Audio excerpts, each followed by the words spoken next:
empieza con este 22º domingo del tiempo ordinario el mes de septiembre, mes dedicado a la Biblia, pero también aquí en Perú a los jóvenes y a la familia.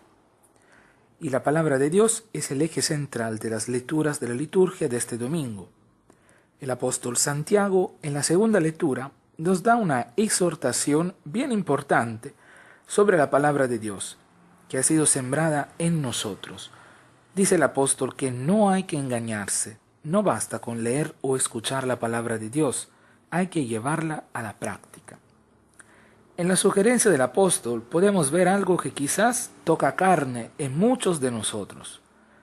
Nos contentamos con leer o escuchar la palabra de Dios, pero a la hora de ponerla en práctica, encontramos siempre una justificación y chao, hasta aquí no más.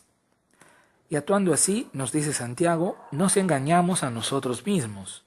La palabra de Dios nos dice de amar y perdonar, y nosotros en cambio pensamos, qué bonito mensaje, pero a la hora de vivirla esta palabra, no.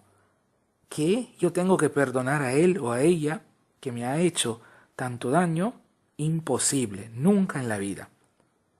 Y es cierto, nos estamos engañando a nosotros mismos cuando no ponemos en práctica la palabra de Dios.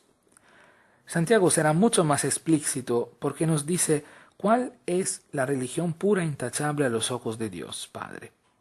A lo largo de la historia, hemos pensado que para dar gloria a Dios teníamos que construirle templos magníficos, llenarlos de obras de arte y de oro, que el verdadero culto a Dios era lo que hoy llamaríamos pura apariencia.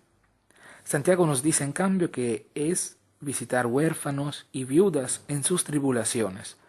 Dos categorías, las viudas y los huérfanos, desprotegidas.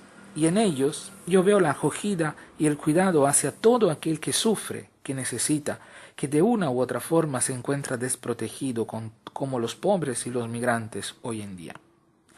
Santiago añade un matiz más, no mancharse las manos con la maldad de este mundo. ¿Qué significa eso en concreto? Yo lo veo más en la óptica del no dejarse llevar por los valores de esta sociedad, que se ha vuelto siempre más consumista y relativista, donde lo que importa ya no es la persona humana, sino el placer. Hay una crisis de valores, desde lo ético a lo religioso, que afecta a todos los sectores de la sociedad.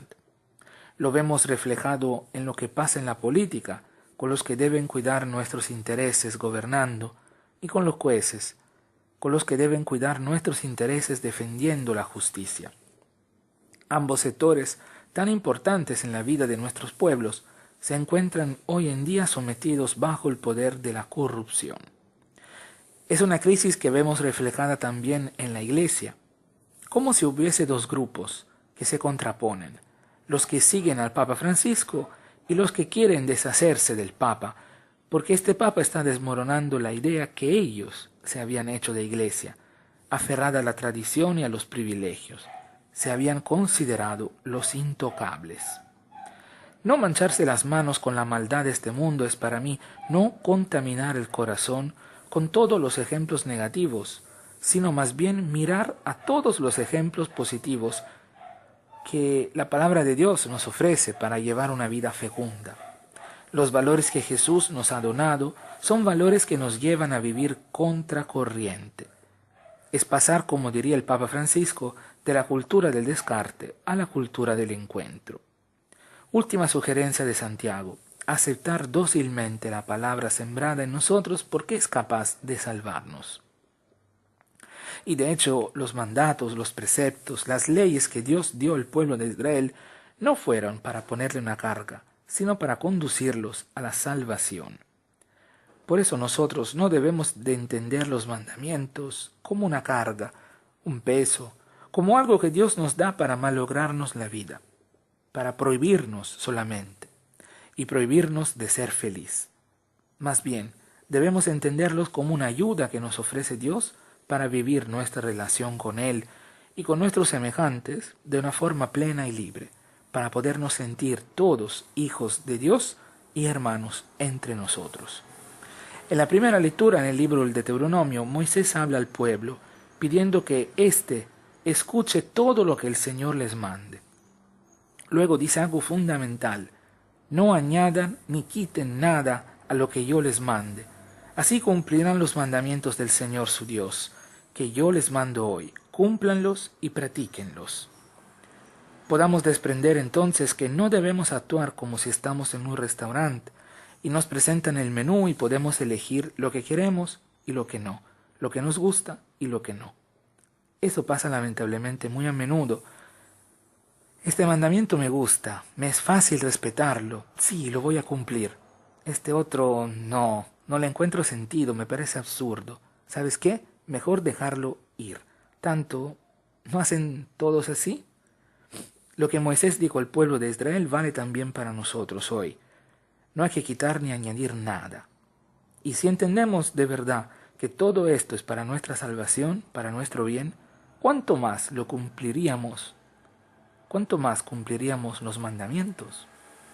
En el Evangelio, Marcos nos presenta una situación en la cual los fariseos y los escribas, aferrándose a la tradición, preguntan a Jesús por qué sus discípulos comen con manos impuras, o sea, sin lavarse las manos antes, como hacen todos los judíos.